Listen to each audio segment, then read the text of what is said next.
हरियाणा के हिसार में मुख्यमंत्री नायब सैनी ने महिलाओं को राहत देते हुए लाडो लक्ष्मी योजना में बड़ा बदलाव करने का ऐलान किया।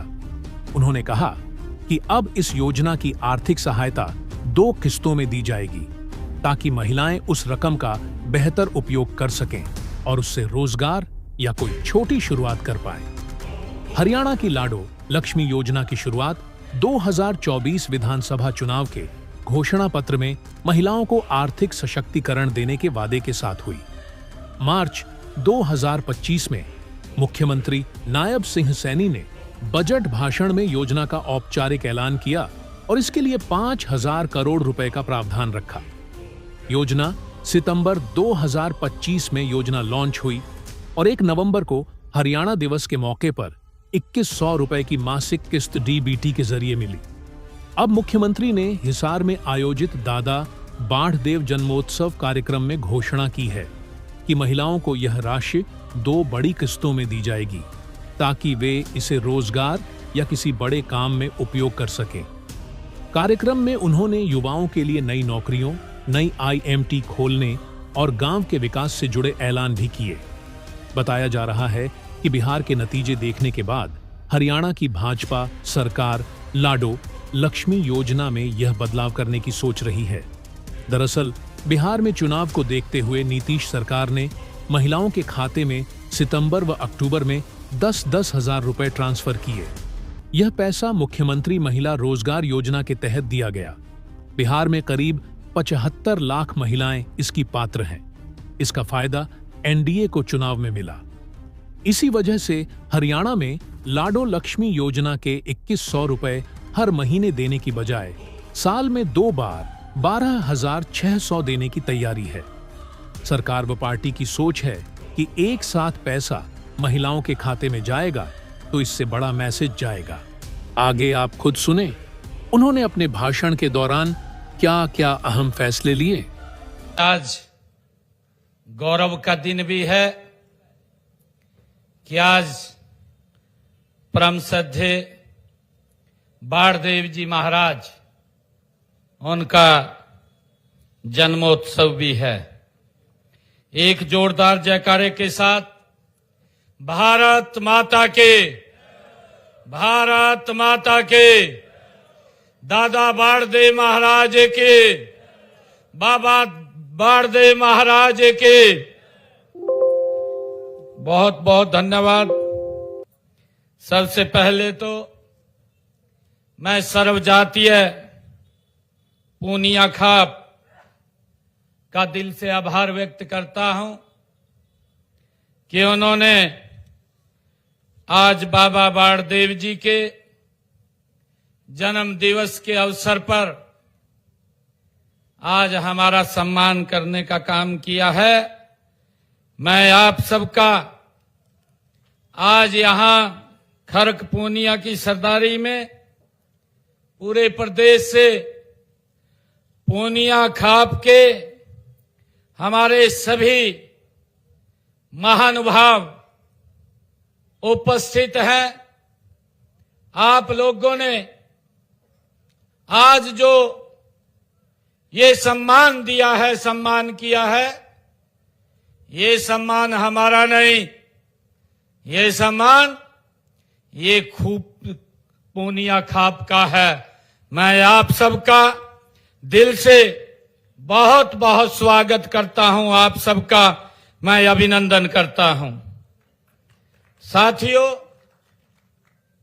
आज इस अवसर पर दादा बाढ़देव जी के जन्मोत्सव के अवसर पर और सर्वजातीय पूनिया समाज का इस महासम्मेलन में उपस्थित हमारे भारतीय जनता पार्टी के प्रदेश के प्रभारी माननीय सतीश पूनिया जी, हरियाणा सरकार में शिक्षा मंत्री महिपाल डांडा जी, लोक निर्माण मंत्री रणवीर गंगवा जी, हमारे सामाजिक न्याय एवं अधिकारिता मंत्री कृष्ण कुमार बेदी जी, हमारे हांसी के विधायक विनोद बाणा जी, नलवा के हमारे विधायक रणधीर पनिहार जी,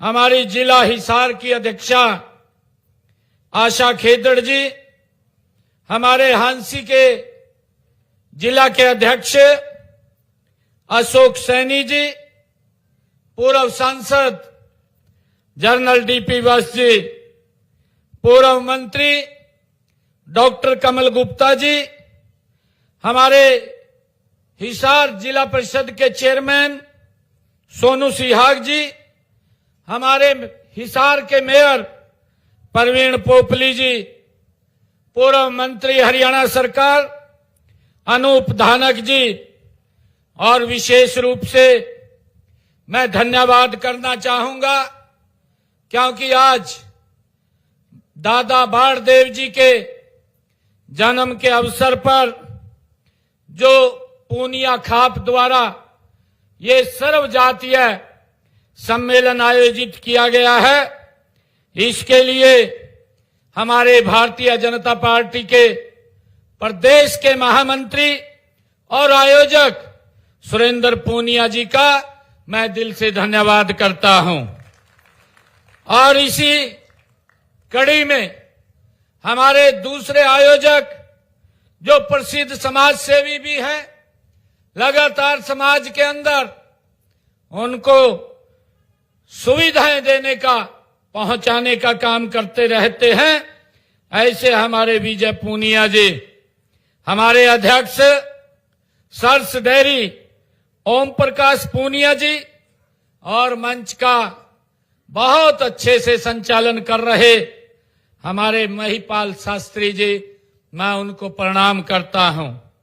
और हमारे बीच में आज जब हम दादा बाणदेव जी महाराज के आज इस प्रकाश पर्व के ऊपर हम एकत्र आए हैं, तो इस अवसर पर हम सबको आशीर्वाद देने के लिए हमारे बीच में संत अमरदास जी वो पधारे हैं, मैं उनको प्रणाम करता हूं।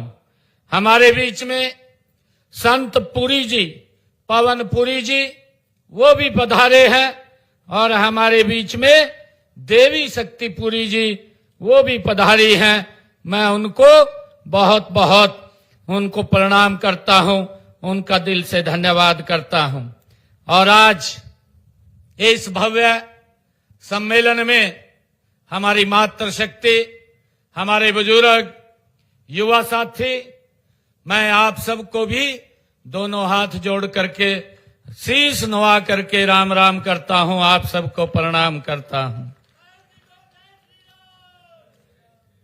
साथियों, आज हम सब दादा बाणदेव के पावन जन्मोत्सव पर यहां एकत्र आए हैं। साथियों, यह दिन हमारे लिए एक श्रद्धा का दिन है, और यह दिन हम सब के लिए एक प्रेरणा का भी दिन है। साथियों, ये आत्म बल का भी ये हम सब के लिए दिन है। मैं आप सबको बहुत बहुत बधाई देता हूं। दादा बाणदेव जी का जीवन हम सब जानते हैं कि पूनिया खाप के इतिहास का वह सुनहरा अध्याय है जिसने हमें सिखाया है, जिन्होंने हमें शिक्षाएं दी हैं, और उनके दिखाए हुए मार्ग के ऊपर हम आगे बढ़ रहे हैं। इंसान अपनी पहचान जन्म से नहीं, अपने कर्म और चरित्र से बनाता है। ये बाबा दादा बाणदेव जी ने हमें सिखाया है। साथियों, मुझे खुशी है, हम सब जानते भी हैं कि दादा बाणदेव, उनका जीवन से हमें यही सीख मिलती है कि उन्होंने हमें सत्य, अनुशासन और भाईचारे को जीवन का मूल मंत्र दादा बाणदेव जी ने ये हमें दिया है।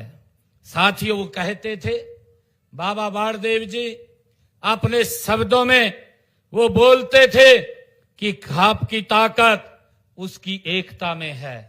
ये बाबा बाणदेव जी कहते थे, और समाज की उन्नति युवाओं की मेहनत में है।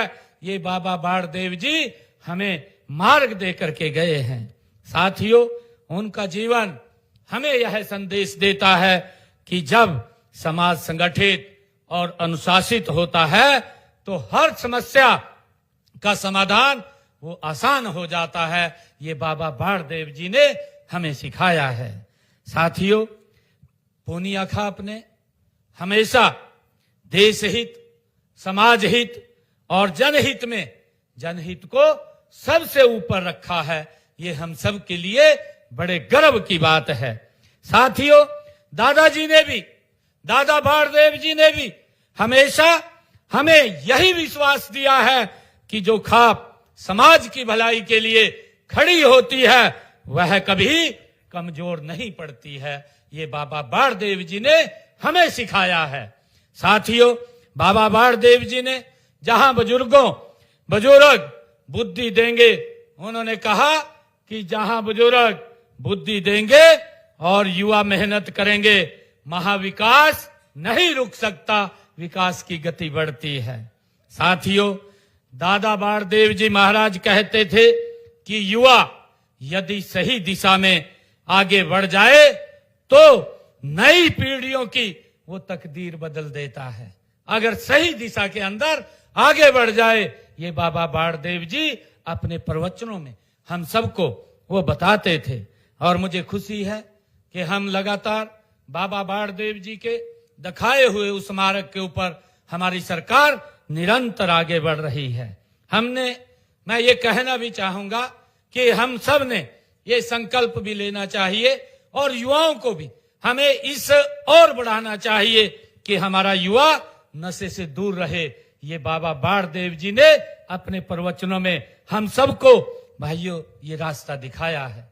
और मुझे खुशी है बताते हुए कि अभी पिछले दिनों जब मैंने इस नशे के विरुद्ध एक बड़ी साइक्लोथॉन यात्रा उसका चला रखी थी, तो उस बीच में हमारी सभी खाप पंचायतें अपना आशीर्वाद देने के लिए उस बीच में आई थी।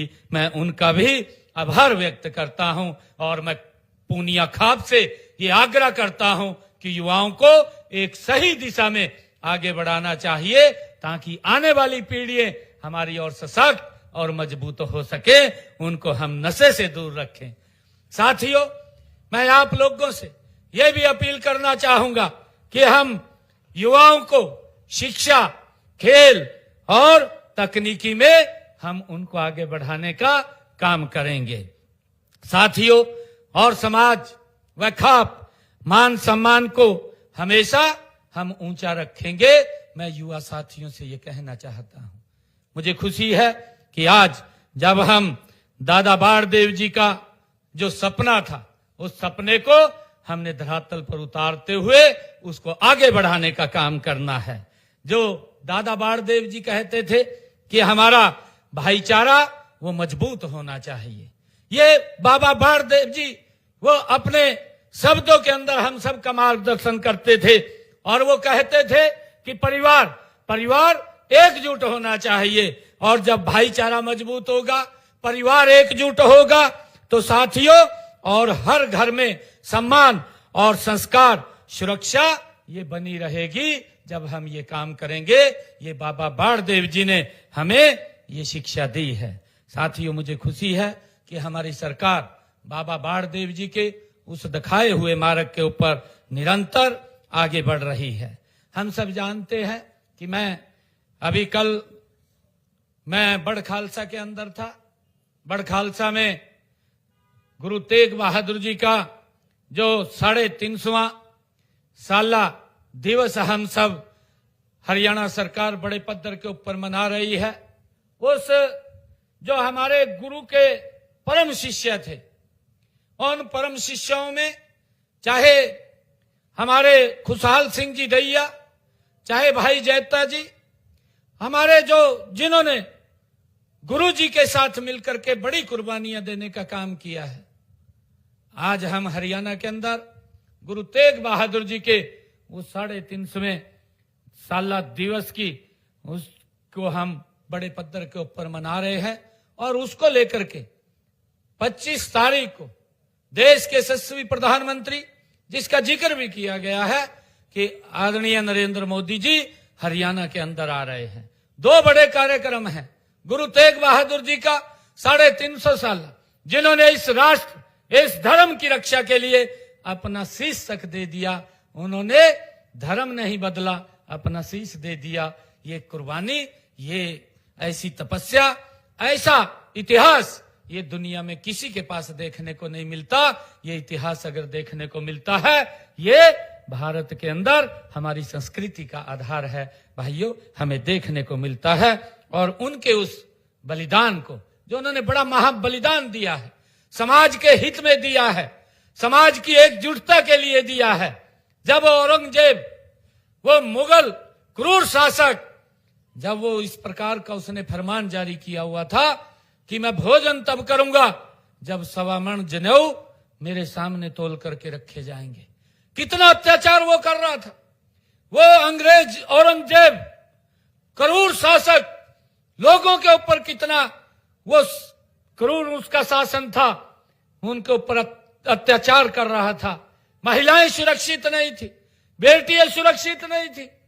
और उस समय के अंदर जब कश्मीरी पंडित इकट्ठे होकर के गुरु तेग बहादुर जी के पास गए और उन्होंने कहा गुरु तेग बहादुर जी को कि हमें इतने अत्याचार हमारे ऊपर हो रहे हैं, गुरुजी हमारे कुछ आप इसके ऊपर समाधान निकालिए। उनकी बात को गुरुजी ने सुना, गुरु तेग बहादुर जी ने उनकी बात को सुना और सुन करके गुरु तेग बहादुर जी ने कहा, उन्होंने कहा कि इसको रोकने के लिए किसी बड़े व्यक्ति को अपना बलिदान देना पड़ेगा। उनके साथ ही गुरु गोविंद सिंह जी, जो मात्र 9 वर्ष के थे, उनके साथ ही बैठे थे। गुरु गोविंद सिंह जी ने कहा, पिताजी आपसे बड़ा कौन बलिदानी हो सकता है। आपके पास ये लोग आए हैं, आपने कहा है कि बड़ा बलिदान दे सकते हैं, आपसे बड़ा बलिदान कौन दे सकता है। तुरंत गुरु तेग बहादुर जी ने उन कश्मीरी पंडितों को कहा कि जाइए आप उस औरंगजेब को जाकर के बोल दीजिए कि गुरु तेग बहादुर जिस दिन अपना धर्म परिवर्तन करेगा, हम उस दिन अपना धर्म परिवर्तन कर लेंगे। भाइयों, यह इतिहास हमारा है, यह इतिहास है। परंतु उस इतिहास को जन जन तक पहुंचाने का जिम्मा ये हमारी सरकार ने ये इसी प्रकार उठा रखा है, संत प्रचार प्रसार समिति के माध्यम से, कि हमारे जो महापुरुष हैं उन महापुरुषों के दिवसों को हम राज्य स्तर के ऊपर मनाने का काम करते हैं। और कल उसी कड़ी के अंदर खुशहाल सिंह जी दैया, जो उस क्रूर शासक औरंगजेब ने जब गुरु तेग बहादुर जी उनकी बात को बोल करके वो औरंगजेब को मिलने के लिए जब गए, औरंगजेब ने उनको गिरफ्तार कर लिया और गिरफ्तार करके बंदी बना लिया। उनको बंदी बना लिया, तरह तरह की यातनाएं दी गई, उनको प्रलोभन भी दिए गए और इस प्रकार के प्रलोभन दिए गए कि आप अपना धर्म बदल दें। परंतु गुरु तेग बहादुर जी ना तो उनके अत्याचारों के सामने वो झुके, ना प्रलोभन के अंदर आए, और उन्होंने भाइयों धर्म परिवर्तन नहीं किया। और औरंगजेब ने ये फरमान जारी किया कि गुरु तेग बहादुर जी का सर धड़ से अलग कर दिया जाए। भाइयों, जब वो उनका धड़ से सर अलग कर दिया, वो क्रूर औरंगजेब उसको अपमानित करना चाहता था। परंतु हम देखते हैं कि जब गुरु तेग बहादुर जी का शीश अलग किया गया, उस वक्त एक बहुत बड़ा तूफान आया और उस तूफान के अंदर उनके शरीर को हमारे लखी शाह जो बंजारा है हमारे, वो उठा करके ले गए और उनके जो शीश था उस शीश को भाई जैता जी उठा करके ले गए।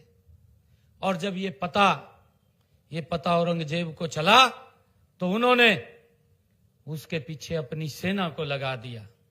जब भाई जैता जी शीश को लेकर के जा रहे थे और उन्होंने कहा कि हम गुरु तेग बहादुर जी का शीश आनंदपुर साहब लेकर के जाएंगे, वहां पर उसका सम्मान से संस्कार करेंगे। भाइयों, जब मुगल सेना उसके पीछे लगी तो वो बड़ खालसा गांव के अंदर, उस गांव का नाम उस समय शिलीन उस गांव का नाम था जो आज बड़ खालसा के रूप में है। तो गुरु का वो शिष्य जो गुरु को प्रेम करने वाला था, भाई जैता जी, जो गुरु तेग बहादुर जी का शीश लेकर के निकल पड़ा था, वो बड़ खालसा में चला गया। और बड़ खालसा में जब उसको पता लगा कि औरंगजेब की सेना ने पूरे गांव को घेर लिया, अब निकलने का भी बाहर रास्ता नहीं बचा है, तो वो खुशहाल सिंह जी को मिले, खुशहाल सिंह जी के घर गए। और जब खुशहाल सिंह जी को यह पता चला कि ये गुरु तेग बहादुर जी का शीश है और इसके पीछे ये मुगल सेना लगी हुई है, औरंगजेब की सेना लगी हुई है, तो खुशहाल सिंह दैया ने कहा, क्योंकि वो गुरु का प्रेमी था, उसने कहा कि मेरा शीश वो गुरु तेग बहादुर जी के साथ मिलता है, आप मेरा शीश काट करके ये औरंगजेब को दे दो, मुगलों को दे दो, और गुरु तेग बहादुर जी का शीश आप लेकर के आनंदपुर साहब चले जाओ। ये गुरु के प्यारे, जो गुरु को प्रेम करने वाले, ये इतिहास हमारा था। मैं कल वहां उस बड़ खालसा के अंदर गया था, वहां पर भी 350 वर्ष उस खुशहाल सिंह दैया जी के उस बलिदान दिवस को हुए हैं, जो बड़े बलिदान दिए हैं, और उसको 350 जो साला कुरुक्षेत्र के अंदर मना रहे हैं। देश के यशस्वी प्रधानमंत्री आदरणीय नरेंद्र मोदी जी वहां पर आ रहे हैं। उसका निमंत्रण आप सबको हमारे हरियाणा प्रदेश के प्रभारी आदरणीय सतीश पूनिया जी ने भी आप सबको दिया है। और मैं भी आप लोगों से आग्रह करता हूं कि इस इतिहास को हम जिंदा हमें रखना चाहिए, उस इतिहास को घर घर में हमें पहुंचाना चाहिए, और हम गुरु तेग बहादुर जी के उस बलिदान दिवस के अवसर पर कुरुक्षेत्र में भारी संख्या के अंदर हमें वहां आना चाहिए। साथियों, बाबा दादा बाड़देव जी, उनके जीवन से प्रेरणा लेकर के निरंतर हमारी सरकार आगे काम कर रही है। हम सब देख भी रहे हैं, जिसका जिक्र भी किया है कि हमने अपने संकल्प पत्र में 217 वायदे किए थे जब विधानसभा का चुनाव चल रहा था, और मुझे खुशी है कि हमने उन 217 में से पहले ही वर्ष के अंदर हमने 50 हमारे वादों को पूरा भी कर दिया है। जिनमें हमारे जो वायदे थे, कितने महत्वपूर्ण वायदे थे। हमारे जो वायदे थे कि मेरे जो किसान की फसल है, वो किसान की फसल, कोई भी हरियाणा प्रदेश के अंदर हमारा किसान जो फसल उगाएगा, हरियाणा सरकार उसको एमएसपी पर खरीदने का काम करेगी। ये काम हमने, ये देश का पहला ऐसा राज्य है हरियाणा जिसने निर्णय किया है कि अपने किसान की पूरी फसल वो एमएसपी पर खरीदने का काम करेंगे। साथियों, हमने ये भी निर्णय किया कि हमारे जो ऐसे किसान थे जिनके पास जमीन पट्टे के ऊपर थी, लंबे समय से वो काश्त कर रहे थे परंतु उनके नाम नहीं थी, ये मालिकाना हक देने का काम भी ये हमारी सरकार ने किया है। हमने ये भी निर्णय किया है कि जो गांव के अंदर किसी व्यक्ति ने अपना मकान पंचायती भूमि के ऊपर बना रखा है, लंबे समय से उसके ऊपर एक लिटिगेशन, कोर्ट की तलवार लटकी रहती थी, कई बार कोई एप्लीकेशन दे देता था, उसका मकान ढा देते थे, मजबूरी होती थी जब कोर्ट का कोई निर्णय आ जाता था। परंतु हमने निर्णय किया, हरियाणा प्रदेश के अंदर जो गांव में अगर किसी व्यक्ति ने पंचायती भूमि के ऊपर 20 वर्षों से अपना मकान बना रखा है तो उसको भी मालिकाना हक देने का काम ये हमारी सरकार ने किया है, ताकि उसके ऊपर ये समस्या ना रहे। साथियों, हमने जो हमारे किसान थे, अंग्रेजों के समय का उनके ऊपर एक टैक्स लगा हुआ था और उस टैक्स को 133 करोड़ रुपया था। हमने उस टैक्स को तो जड़ से समाप्त किया है और समाप्त तो किया है, 133 करोड़ को भी हमने माफ करने का निर्णय हमारी सरकार ने किया है। साथियों, मुझे खुशी है आज इस पुनिया खाप के बीच में जब मैं आया हूं कि दादा बाड़देव जी महाराज, जिनका जीवन हमें प्रेरणा देता है और उस प्रेरणा को लेकर के हम निरंतर आगे बढ़ करके काम कर रहे हैं। उनकी सोच थी कि गरीब को कैसे मजबूत और सशक्त किया जाए, और हमने आते ही जो बात कही थी कि हम हरियाणा के युवाओं को बिना पर्ची बिना खर्ची के हम नौकरी देने का जो काम कर रहे हैं उसको आगे बढ़ाने का काम करेंगे। भाइयों, मेरे पास हरियाणा के जब युवा आए थे कि रिजल्ट रुका है, मुख्यमंत्री जी आप रिजल्ट निकाल दें। मैंने कहा कि अभी तो नहीं निकाल सकता, परंतु 8 तारीख के बाद जब आप सबका हरियाणा प्रदेश के लोगों का आशीर्वाद मिलेगा तो मैं सख्त बाद में लूंगा। पहले आपको ज्वाइनिंग लेटर दूंगा। 25,000 बच्चों को बिना पर्ची खर्ची के हरियाणा सरकार के अंदर नौकरी देने का काम किया है। साथियों, निरंतर हमारी सरकार काम कर रही है। हमने ये भी कहा था जिन परिवारों की इनकम 1,80,000 रुपए से कम है, ऐसी माताओं की रसोई में 500 रुपए का गैस का सिलेंडर पहुंचाने का काम ये हमारी सरकार करेगी। ऊपर का जो पैसा होगा वो हरियाणा सरकार देने का काम करेगी। और आज लगभग 19 लाख बहनों की रसोई में 500 रुपए का गैस का सिलेंडर पहुंच रहा है। साथियों, हम लगातार प्रदेश के हित में आदरणीय नरेंद्र मोदी जी के तत्वाधान में निरंतर मजबूती से काम कर रहे हैं, और हमारी सरकार आदरणीय मोदी जी के नेतृत्व में आप देख रहे हैं तीव्र गति से आगे बढ़ रही है। उनके मार्गदर्शन में नई नई योजनाएं आज हरियाणा के अंदर अगर आप लोग देखें, सड़कों का एक जाल बिछाने का काम ये पिछले 11 वर्षों में आदरणीय मोदी जी के नेतृत्व में हुआ है। अगर यहां से हिसार से चंडीगढ़ भी जाना होता था तो लगभग 6-7 घंटे 8 घंटे का समय लगता था, परंतु आज 3.5 घंटे के अंदर आप चंडीगढ़ पहुंच जाते हैं। ये बदलाव ये नरेंद्र मोदी जी के नेतृत्व के अंदर आया है। साथियों, लगातार हमारी सरकार, चाहे लाडो लक्ष्मी योजना की बात हो, ये महत्वपूर्ण योजना थी। हमने इस योजना के माध्यम से भी हमने साथियों लोगों तक लाभ पहुंचाने का, बहनों को 2100 रुपए देने की वो प्रक्रिया शुरू कर दी है। मैंने पहले ही बजट के अंदर 5,000 करोड़ रुपया उसका रिजर्व कर दिया था। धीरे धीरे करके उसको हम आगे बढ़ाने वाले हैं, और मैंने तो अधिकारियों को भी कहा है, उनको थोड़ा संकेत किया है कि ये पैसा ये छोटा होता है, इसको 2 किस्तों के अंदर हम पैसा देने का काम करेंगे। एक किस्त उनको हम पूरा का पूरा पैसा जब इकट्ठा हो जाएगा विद ब्याज उन तक पहुंचाने का काम करेंगे, ताकि गरीब व्यक्ति कोई ना कोई अपना कार्य कर सके और वो भी कोई बिजनेस कर सके या परिवार को आगे बढ़ा सके। उसके लिए हमने अधिकारियों को कहा है कि एक बार इसके ऊपर बात करके आप लोग इसको आगे करिए। और साथियों, हमने ये भी कहा है कि जो हमारे हरियाणा प्रदेश के अंदर चाहे युवाओं के लिए नौकरी की बात की थी, हमने आगे भी और नौकरियां लगातार जो हमने बात कही थी उसको निकालते हुए युवाओं को रोजगार देने का काम निरंतर हमारी सरकार कर रही है। साथियों, चाहे हरियाणा प्रदेश के अंदर इंडस्ट्रियल जोन बनाने की बात हो, हमने हरियाणा प्रदेश के अंदर अपने बजट भाषण के अंदर ये बात कही थी कि हम हरियाणा में 10 नई IMT खोलेंगे। उसकी प्रक्रिया तेजी से चल रही है। लगभग 2-3 IMT की जमीन हम शीघ्र ही ले लेंगे, ताकि हरियाणा के अंदर रोजगार के साधन खड़े हों। उसको लेकर के हमारी सरकार काम कर रही है। साथियों, मैं आज आप सबको इस अवसर के ऊपर बहुत बहुत बधाई भी देता हूं, आप सबको शुभकामनाएं भी देता हूं कि परम पूज्य दादा बाड़देव जी महाराज उनके जन्म दिवस के ऊपर हम एकत्र आए हैं। और मैं एक बार फिर पुनिया खाप का, मैं आयोजकों का और समाज के सभी महानुभाव का मैं इस सम्मेलन के जो महासम्मेलन का आयोजन आप लोगों ने किया है, इस आयोजन के लिए मैं आप सबका बहुत बहुत आप सबको बधाई और शुभकामनाएं देता हूं। आप सबका धन्यवाद करता हूं। और हमारे सुरेंद्र पूनिया जी ने कुछ मांगे यहाँ के लिए रखी थी। एक इन्होंने कहा था कि गांव खरकपूनिया में एक सामुदायिक केंद्र का निर्माण किया जाए।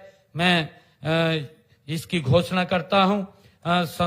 खरकपूनिया में सामुदायिक केंद्र का निर्माण किया जाएगा। और दूसरा, पुस्तकालय की बात वो सुरेंद्र पूनिया जी ने कही।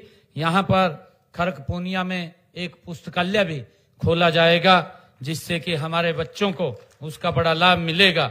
और तीसरा, 2 मांगे इन्होंने कही थी। एक और मांग मैं ये कहता हूं, क्योंकि दादा बाड़देव जी का जो जीवन है वो हमें यही सिखाता है, और हमारी सरकार निरंतर उसके ऊपर काम कर रही है कि यहाँ स्कूल के अंदर जो हमारा खरकपूनिया का स्कूल है उसको संस्कृत मॉडल स्कूल के रूप में विकसित किया जाएगा, ताकि बच्चों को यहाँ पर अच्छी शिक्षा मिले। क्योंकि माँ बाप सोचता है कि हमारा बच्चा वो अंग्रेजी स्कूल के अंदर पढ़े, परंतु उसको खरकपूनिया में ही ये सारी सुविधाएं इसी सरकारी स्कूल के अंदर मिलेंगी। इसकी भी मैं आज घोषणा करता हूं।